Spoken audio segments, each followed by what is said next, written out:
Kami gagal membeli rumah 2 tahun lalu karena ketidaksiapan kami akan tanggung jawab finansial kepemilikan properti di Amerika. Iya, bahkan dengan benefit dari pekerjaan suamiku di militer.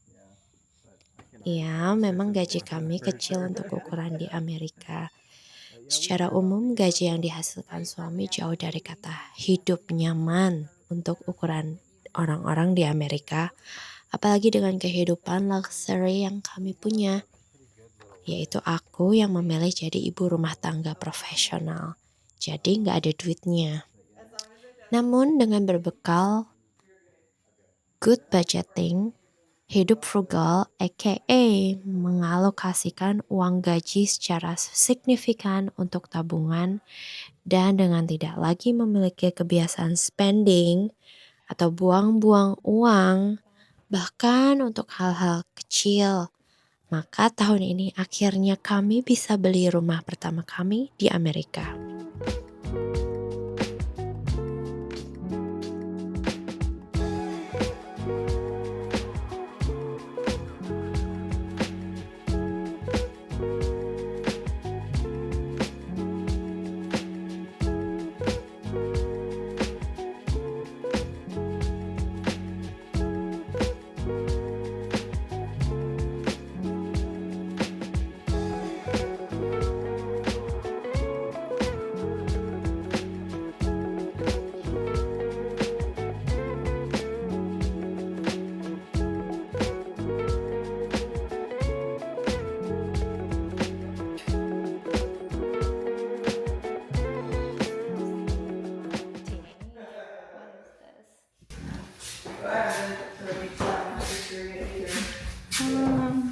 Yeah, this isn't the one, right, babe? Yeah. Yeah, so. Lots of TLC.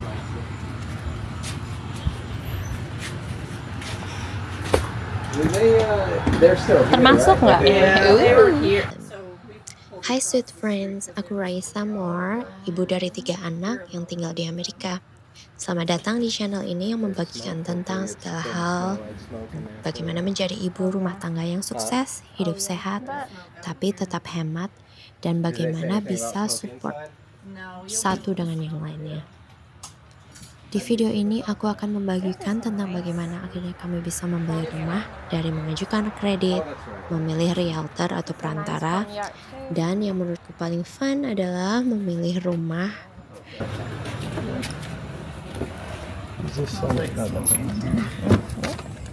Oh, cutie cat. The only way to get that it's not like cigarette, it smells like weed. What's just a normal smell around here when you get behind? Selama ini kami tinggal di base housing atau di Indonesia dikenal dengan nama perumahan tentara di pangkalan militer. Sebagai salah satu benefit menjadi tentara di Amerika selama kurang lebih hampir 4 tahun. Dan pengalaman kami tinggal di rumah itu pun lumayan menyenangkan. Lumayan karena kami tidak bisa memiliki hewan piaraan lain selain anjing dan kucing dan hewan kecil lain seperti ikan hias atau hamster atau burung. Pokoknya hewan-hewan kecil yang bisa hidup di kandang. Lalu anjing dan kucing itu pun dibatasi. Kami hanya boleh memiliki 2 ekor anjing atau 2 ekor kucing atau 1 anjing dan 1 kucing. Itu aja.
Padahal cita-cita kami adalah memiliki homestead atau mini farm, peternakan mini punya kami sendiri.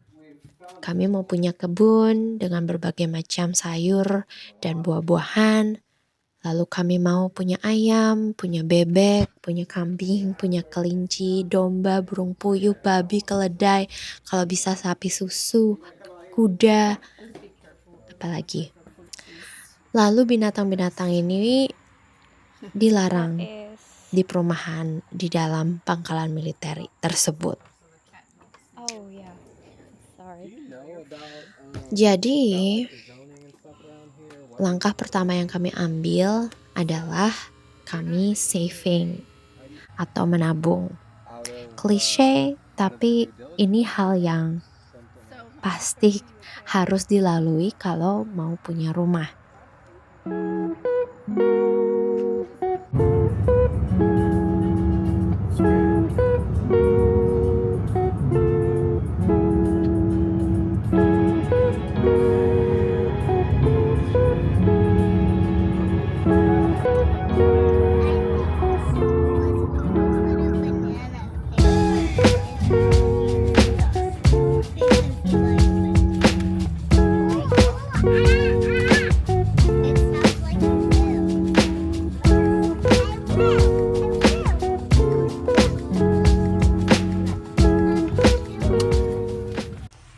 Sebagai istri tentara di Amerika, gaji kami berada di bawah rata-rata gaji di Amerika. Akan tetapi, kami menyederhanakan hidup atau disebut juga hidup frugal. Jadi kami menabung uang gaji kami sebagian. Hidup frugal versi kami lebih kepada bagaimana menjadi bendahara yang baik. Kami merencanakan pengeluaran, kami mendisiplin diri kami untuk benar-benar hidup sesuai target dan perencanaan yang kami buat. Pendeknya, kami bikin budget. Yeah.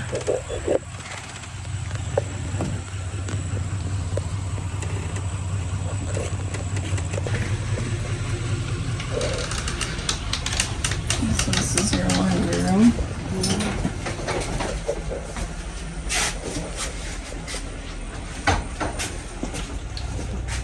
Kitchen.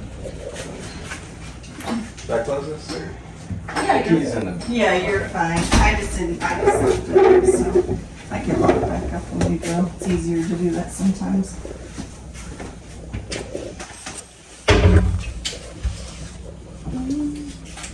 Are they still in here or? Yeah, they just backed out as Oh yeah, when we drove by yesterday, they had a U. that little one or big one. That looks like a little train. Yeah, it's right there still. I think they're in the process of moving out. Are you a plant person? Yeah. Yeah. A lot of people are. I'm not a. I would kill a plant in like a week. I just couldn't do it. I would forget to water it. Oh, yeah. Yeah. I kill a lot of tomatoes. Do you? Yeah. Oh. But this one is really cool because we only can just water it once a week or once every 2 that's weeks. That is nice. Yeah. So that's why I kill tomatoes. Yeah, I don't know. Something. Cute.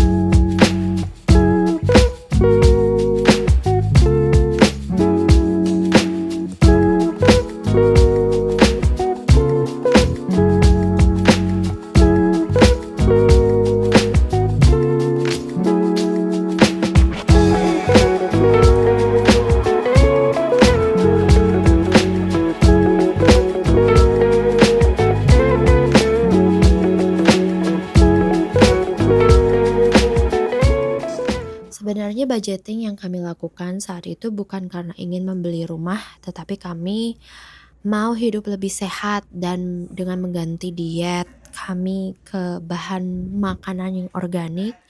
Lalu kami memasak sendiri dan bikin semua makanan kami di rumah.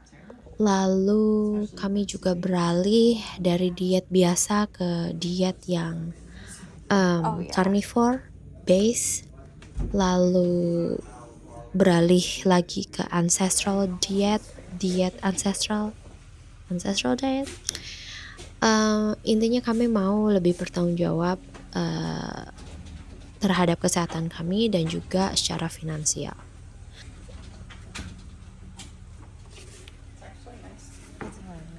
This is good. Quiet. That's what I love.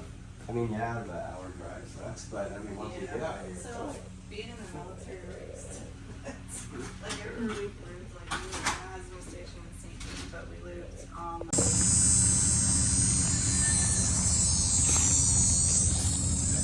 I'm not sure what they use that for. I think it's for Looks like there's some lifting well. machine. Oh, it is. If you wanted to. There's well here. what's that? There's a well. A well?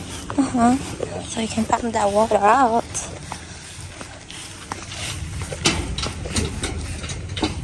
What is that? I don't know what it's that. I'll let you. I wonder where it Okay, second. I don't know how it opens. I don't know. That's not my expertise. They pull up the door.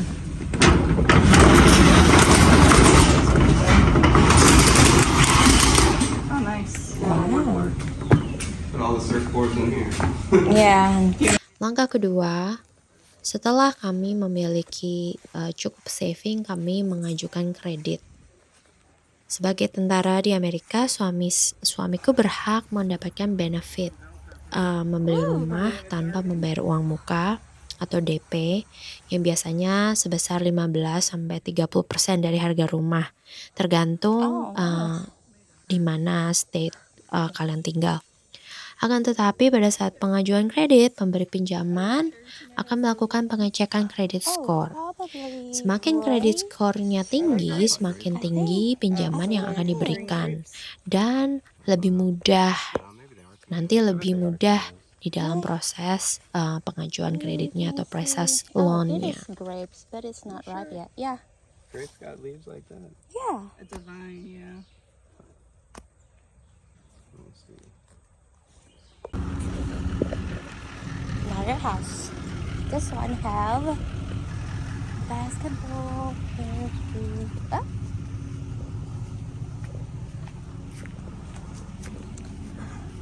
Sorry. We need to set up some Spotify for them. They want to listen to a story. I just wanted to get the door on. Langkah ketiga, Lost me something. setelah pengajuan kredit, biasanya pemberi pinjaman, especially yang anggota militer, akan memberi anjuran realtor atau perantara yang dapat memudahkan kami sebagai pembeli untuk mencari rumah yang sesuai dengan yang kami butuhkan atau yang kami inginkan, sesuai dengan budget kami. Di Amerika pada umumnya orang akan memakai jasa realtor atau broker. Di Indonesia disebut makelar. Di sini harus pakai, biasanya. Nggak harus, cuma pada umumnya rata-rata hampir semua orang pakai.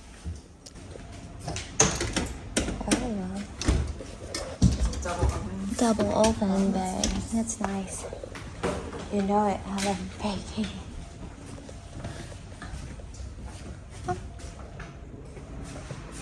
Oh, this is a main Semester. master.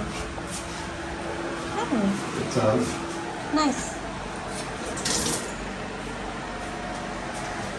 It's little cosmetic stuff on the there. I think like one or two looks like your finger. It's like this scratch. This one it was like early 2000s or late 90s? I can't remember. I've seen so many. Yeah. Langkah keempat, kami mencari rumah. Nah, yang ada di video ini. Video ini adalah tentang kami mencari rumah. Kami cek satu persatu rumah yang kira-kira akan menjadi rumah masa depan kami, gitulah. Hal ini merupakan hal yang paling exciting buat aku dan juga overwhelming karena pengalaman kami 2 tahun yang lalu saat mencari rumah, rata-rata rumah yang kami ingini itu cepat banget bukan sold, cuma under contract. Dengan kata lain, orang udah kasih offer, rumah tersebut sudah mendapat penawaran dan penawaran tersebut di-accept sama pemilik rumah. Jadi sudah under contract, itu istilahnya.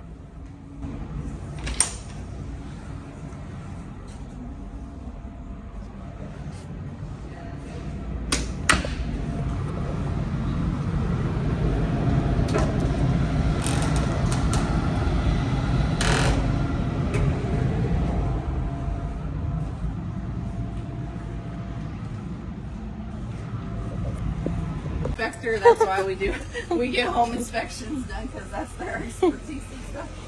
And maybe I should. Langkah kelima, setelah menemukan rumah yang kami ingini, kami ajukan penawaran secara lisan atau spoken offers melalui realtor kami.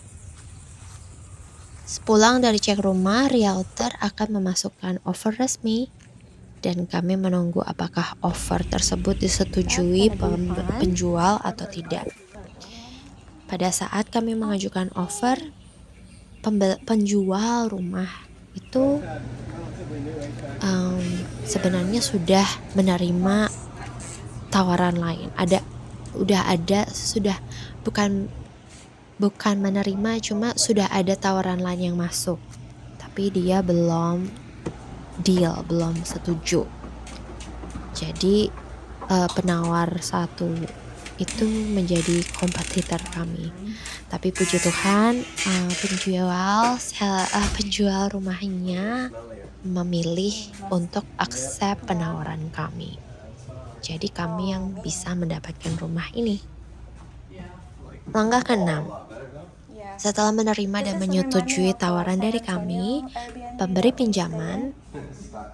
badan pemberi pinjaman maksudnya, akan mengirimkan orang untuk inspeksi keadaan rumah yang kami mau ini.